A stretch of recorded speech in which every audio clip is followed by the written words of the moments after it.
Hello my fellow car modelers, and how are you doing today?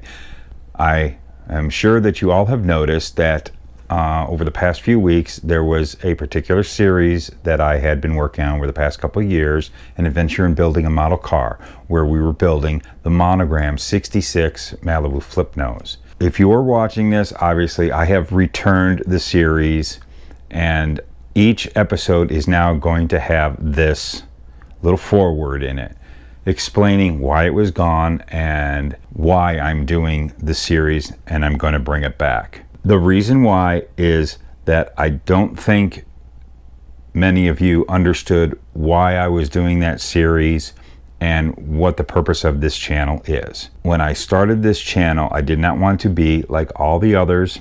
Not saying that they're bad.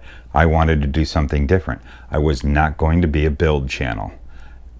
I will do builds, but I'm not going to be a build channel. I wanted to be a model car hobby information channel and tip channel. So the whole idea, as was stated in the very first episode of An Adventure of Building a Model Car, was the reason behind the series was to just have a kit that I would work on through time to use as doing tips. So if you look at the episodes, they're not so much about building that particular model. It's about showing you tips in building a model car. My way of building a model car. It will not be something that I work on all the time. I will do other episodes on other subjects, and I will build other models.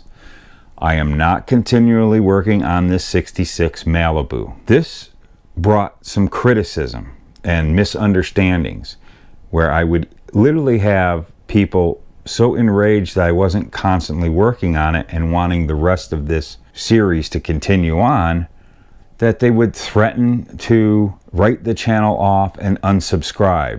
Well, I'm going to tell you this, that's not a threat that's going to shake me up. If you want to unsubscribe, by all means do. I'm going to continue on. That is why I pulled the series. I'm bringing it back for all of you. It is going to continue on, and I will work on episodes as I see fit. Could take a couple of years before it's all done, and when it's all done, you're going to have a nice whole play set to watch from beginning to end. But if you're following it and anticipating the next episode and you're trying to build the same car along with me, I'm sorry. That's not what its intentions were. I'm not going to do it all the time. I want to do it in my time as I see fit. I have other things I want to do. Please respect that. It's not about the build of this particular car. It is about the tips and information that I'm giving you. That was my intention. Now you know. Let's continue on and let's enjoy an adventure in building a model car. Hope you enjoy it.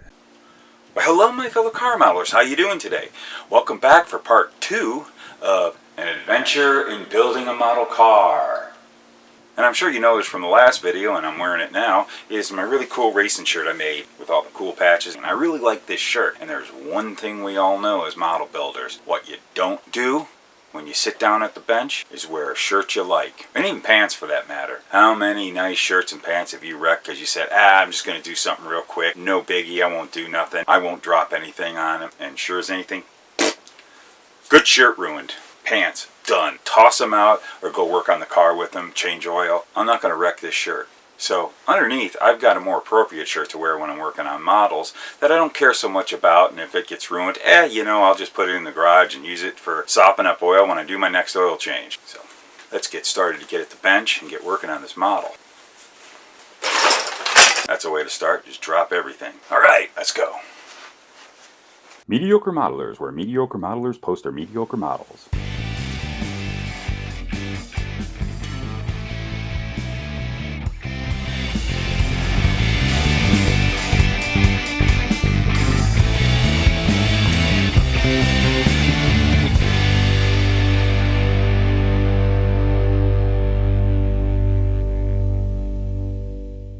Okay, start things off. I'm looking over the instruction sheets, and well, we're not going to follow these at all. It has you start kind of weird with the with doing the interior and putting the body all together, and then moving on to the engine, which is lots of times always the first step on a lot of model kit instructions. But So here's the strange thing about this one. And what they want you to do is you have the interior up into the body, and then you assemble the whole front end chassis portion with the suspension, wheels, everything, and that goes onto the body, which is really different compared to all the other models we build. After you have that all assembled, body with the front end, then the chassis frame and floor all go in, and that's kind of different. And then when you have basically the model assembled, you start putting the rear suspension in. Well, I'm not going to do that because I'm just kind of a rebel and I don't follow anybody's instructions. Just ask any of my ex-bosses. What I'm going to do is I'm going to start with the chassis. I haven't quite decided how I want to paint it. I want to go either with body color on that chassis, or I might want to rough it up, making it look all road used and stuff. So I haven't totally decided, but the first thing I want to do is get this thing ready for paint. What needs to be done for that is we got to cut it off the tree, and we have got to get rid of this copyright mark. See that? Copyright mark. Hate them. Don't like them. You don't see them on real cars, why should you have it on your model car? The rest of it looks pretty cool. It doesn't seem like we have any parting lines or anything like that. And there's no injection pin marks. This is a pretty clean chassis. This is going to be really easy, so we just got to get rid of that. So I'm going to show you how I do that. So for getting rid of these pesky copyright that we have on our chassis all the time, I found a really great tool, a little scraper here, that works really well to get this off. And other pesky items that you don't want. And you can lightly drag it, kind of scrape it across. So what I do is I will start with taking an X-Acto knife and just kind of glaze across and kind of cut I don't want to go too deep below the surface. I just kind of graze across nice and flat and kind of plane them down as flat as possible. Then I take this scraper and I just start scraping it off. You can go both ways, forward or backwards, but this is really great. You get it all scraped off, kind of get it solid in there. And this just pulls. You can kind of see it all coming off, and it keeps everything nice and flat and straight, and it's just getting rid of it all. Look at it all go away. It's all going away. And again, it's just like what I was showing you on taking parting lines off with the roll cage with the X-Acto blade or any type of blade or however you want to do it. It's that not a lot of pressure needed. You just need to drag it across, and you also don't want to feel that skipping, because if you're skipping across or too much of an aggressive angle, you're going to cut grooves into it. It's not going to plane it nice and flat. You do that, that pretty much gets rid of all that. And again, you want to go back and forth with it. Careful not to take off any detail you want to keep. Then I go back with my 800 grit, sanding pads that I like to use. And I just get in there and finish off the sanding. And you got to be really careful not to take off your other detail. I kind of hit it a little. Sometimes you can take masking tape, put it on there so you don't go over and take off other detail you want. Just mask it off. Everything will be fine. Me, I didn't, but I didn't really take too much of that other detail off. It's basically the tank straps. So there, you see, it's gone. It's smoothed out. And next, what you want to do with anything like that, after you have your chassis or any body part, any part at all, I should say, all prepped like that, when we go into the priming, that's when you do your priming and your sanding, to make sure that the writing that you took off or any parting lines doesn't ghost back. And I know we all have that problem. It's one of those big things everybody complains about. And I will show you how to make sure you don't have any ghosting. Alright, so I was doing some cleanup on some parts and kind of doing some inspecting on the two bodies. And remember, what we have here is the parts box body that doesn't have the mist shot in the door, and the kit body that has the mist shot in the door. Everything else is really good on this body except for that. And then I find in investigating the kit box is that we have a problem with the rear wheel well right here. And if you can see right there, it's kind of tweaked. I don't know what I was doing. It looks like I heated it up. Maybe I was going to flare it, because I was going to make a race car out of this years ago. I can't remember. It was too long ago. But it's all bent up and messed right there. Other things like gouges like that, you know, that's all repairable. Everything else looks pretty good on this body. I cut the wing window out right there. That kind of stinks. Also, if you remember, I cut these tabs off that were for the side pipes, as you can see right there and there, which isn't really that big of a deal. Now, if I go with a beat car, like what we showed in that side yard shot, I could live with this wheel well right here. I might even live with the fact that, okay, say the guy took the wing windows out and maybe Lexan windows were put in. We could do that kind of thing. We're wanting to make this a street legal car, and we're wanting to maybe do that beat look. I'm really starting to lean towards that. I did have someone suggest that, but I'm really kind of waiting to see what more of you guys say. I haven't gotten to that point yet of really the direction I want to go. I'm still undecided, which can hold me up on some things because it's turning out to do the front part of the suspension relies a lot on the body. Starting with this firewall, which the way it glues onto the body, you have to build the whole front suspension off of this, and we're going to get to that here in a second. I'll put this off to the side and I'll just start cleaning up other things and we'll move along. Now onto the front suspension. This is something I remember when I first got this kit back in the 80s. It's something that bothered me and then also I was intrigued by. I remember seeing this box art and I just liked the looks of the shock right there. And then there's the basic structure of the whole front chassis assembly that we've got to deal with. This particular model depicts a car that would have had basically the whole stock front frame cut off, done tubular. And what I didn't like about this model, even back when I was first building it back in the 80s, was how this front chassis and subframe, or whatever you'd want to call it, looked. It was kind of simplified. So the issues that I always had with this front chassis assembly is how Monogram set this thing all up. You kind of had a nice tubular section going, but this like plating or just the flat portions here, I never liked it. I would rather be able to see through and see the engine. You've got a molded on front leaf spring there, and that's fine. It's pretty detailed and looks pretty good, and you can work with that. But it's this part that always bothered me, and I'd love to cut this all out, open up, and just have tubing, just a tubular front chassis section.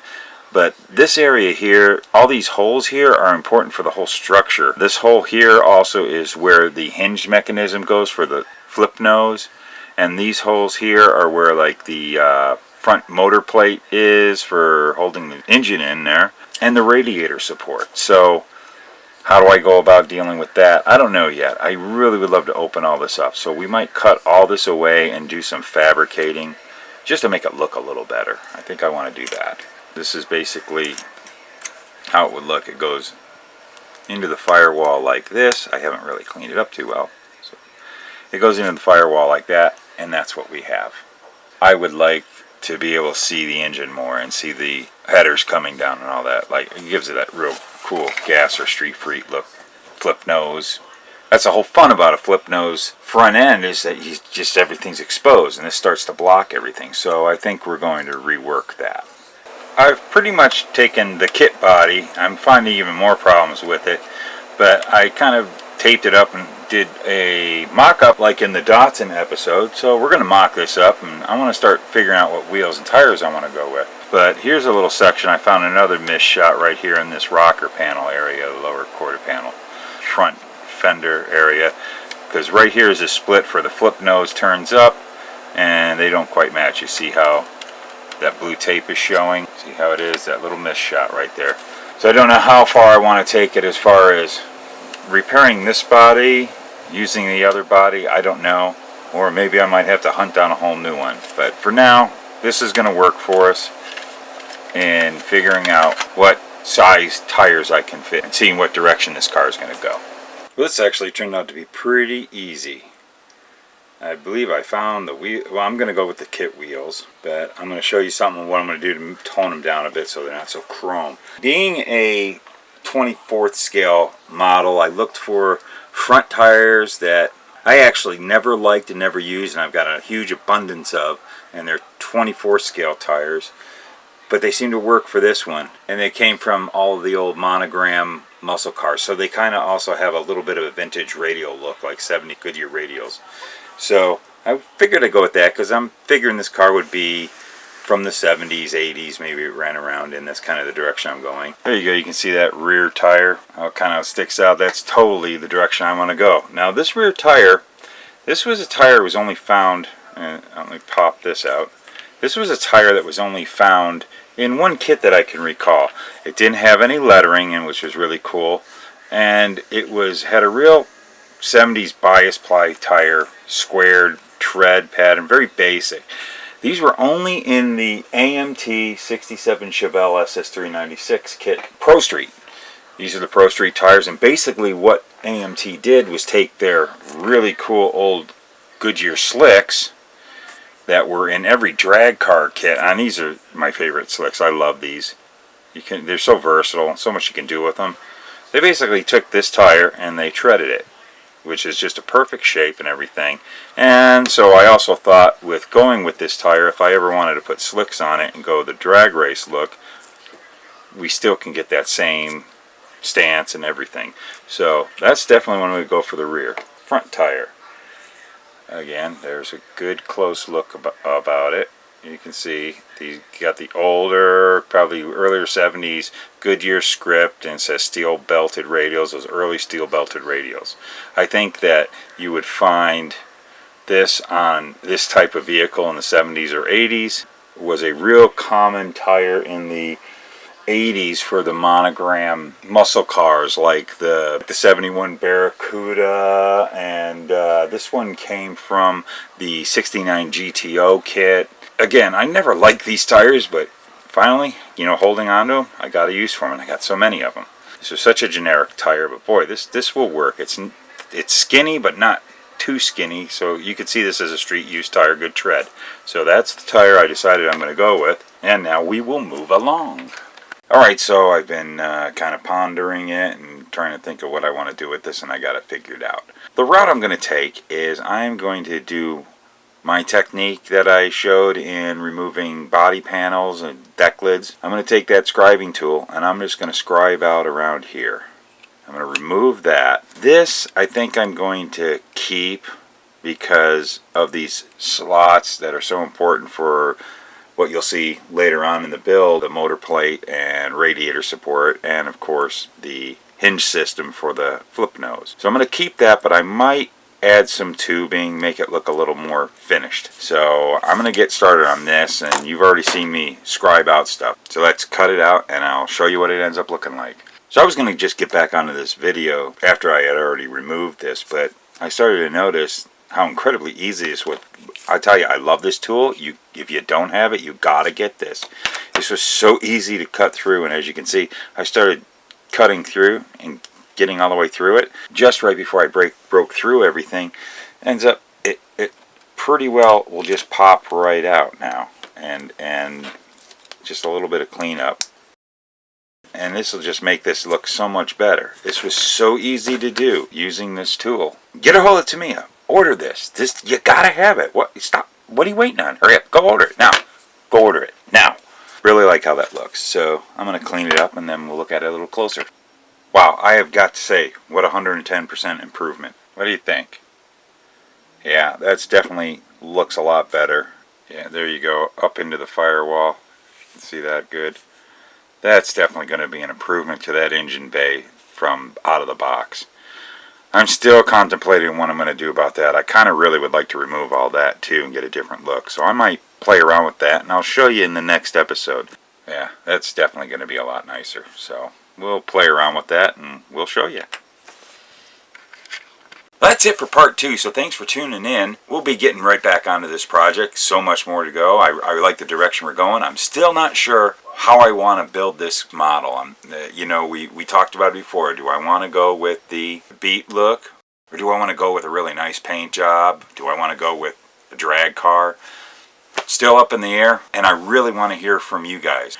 I'm going to put in a vote myself for the beater. I think I'm really leaning towards that. I got a couple of really cool ideas I'll bring to you as we go. But I want you guys to keep on commenting. I've been getting some really good comments and getting some opinions. I want to hear from you. So thanks again. Keep on putting those comments below. I read every single one until they get too many, and I'll still try to read every single one. I can't answer everybody, but believe me, I'm reading everything you guys put in the comments, because You're what fuel me, so keep it going. I really like it. It keeps me going. This is me, Luka Cee. We'll see you in the next video. Or, yeah, we will. We'll see you in the next video. Definitely see you in the next video.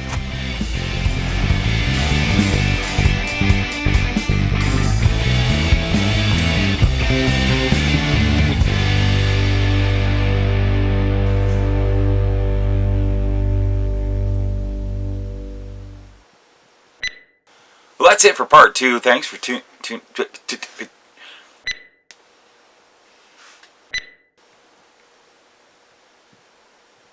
and getting moving on this kit. Well, that's in there.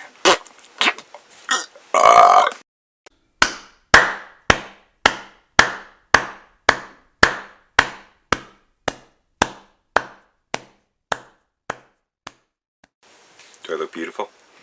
Is this thing on?